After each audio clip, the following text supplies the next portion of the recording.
Well, we are seeing things in oil markets that we have never seen in history, and all of the experts and the analysts and all of the professionals, none of them can agree on what's happening. And I got to be honest, I've never seen this before.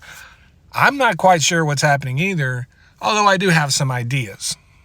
So one thing that's happening is we have a record amount of oil in tankers at sea. So right now we have more oil in tankers at sea than we've ever had in history. And that's really hard for me to believe, honestly, because of how much we had during COVID. But they're saying we have even more than that now. Way over 1 billion barrels of oil sitting on the ocean in tankers. All of this is coinciding with the fact that we have current inventory levels in the United States at the bottom end of the 5-year average, right? So there's not an oversupply of oil in storage in the United States, or for that matter, in many other places around the world. We don't know how much China has in storage, but we know it's a lot because they have been storing away over 1 million barrels of oil a day for quite a long time.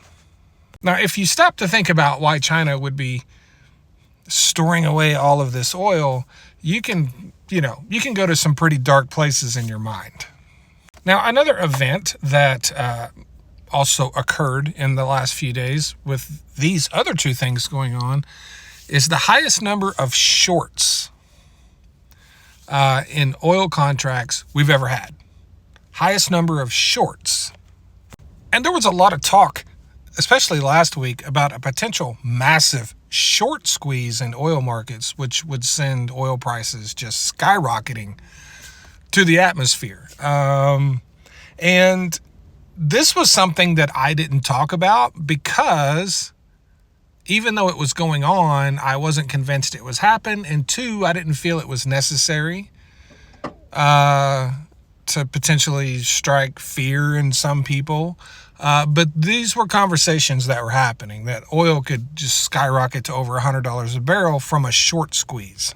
But a lot of people were predicting it, and that has sort of worked itself out, not completely. But now a lot of those people are saying, yeah, that's not likely to happen. But I do believe there is market manipulation going on here at a very high level with a lot of people. You see, while we were sitting at a record number of shorts, there was a lot of strange sort of market activity going on in the days leading up to Donald Trump's announcement about the sanctions against Rosneft and Lukoil. Yeah. Now, there was a pretty good increase in price once that announcement was made. I believe oil went up by 6% in one day. I think this was all set up to manufacture a massive short squeeze, and a lot of people would make an enormous amount of money. And I think it worked. They just didn't make as much money as they thought. You see, when you have this much oil at sea, it's not really counted. A better way to say it is that it's counted, but it's not given the weight as oil in inventory because it's been delivered and we know for sure it's there. And there's so much, I don't know if you've heard of dark fleets. There's so much black market oil, I'll call it, out on the market that comes from Russia and other places that we've sanctioned, that the truth is we really don't know exactly how much oil is at sea at any time. We have a pretty good idea, but we don't know enough for it to really impact oil prices. It impacts it some, but it doesn't impact it as much as if it was delivered and counted and in storage. But the point is, there's no reason for companies around the world to not take delivery of their oil and put it in storage unless you can continue to sell oil at a higher price and come out ahead while still paying the tanker fees for the oil to sit out there on the water. You see what I'm saying? Because if we receive a lot of oil and inventories rise, with everything that's going on right now with OPEC production increases and all this other stuff, you could see a pretty precipitous drop in oil prices. We're all expecting it. Everyone's been expecting this to happen for a while. What I see happening is people aren't taking delivery of their oil. And I think they're doing that because they know that oil prices are about to drop significantly.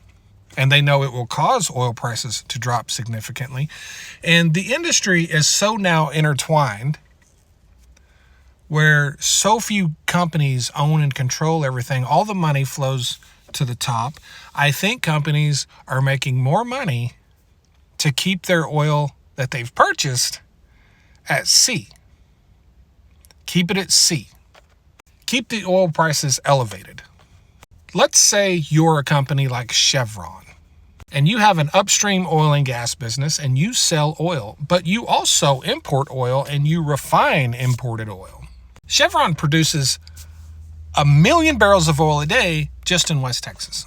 So easy back of the envelope math, a $1 price decrease in oil for Chevron in West Texas is $1 million a day. Now, of course, they don't get to keep all that. They got to pay their operating expenses and their royalty owners and all that.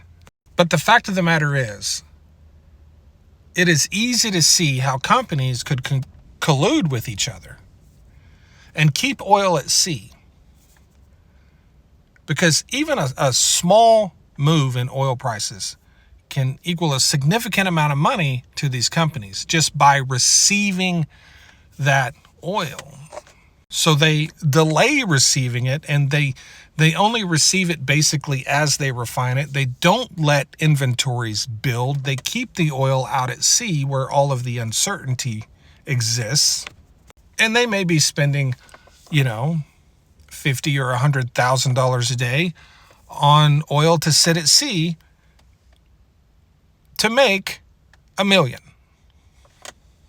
Another thing that's happening, though, is that the daily rates for these oil tankers are rising drastically.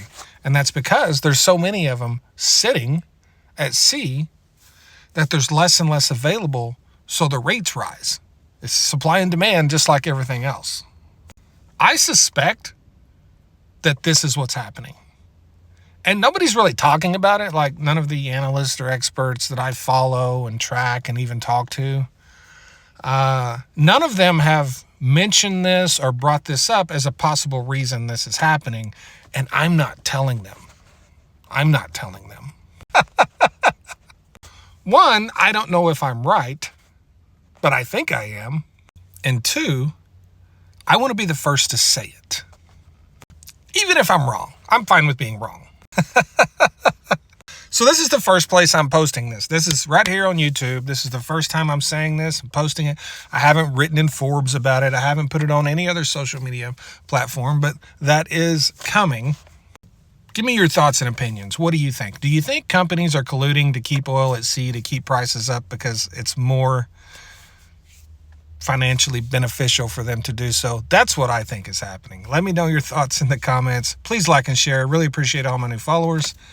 You guys have a great evening.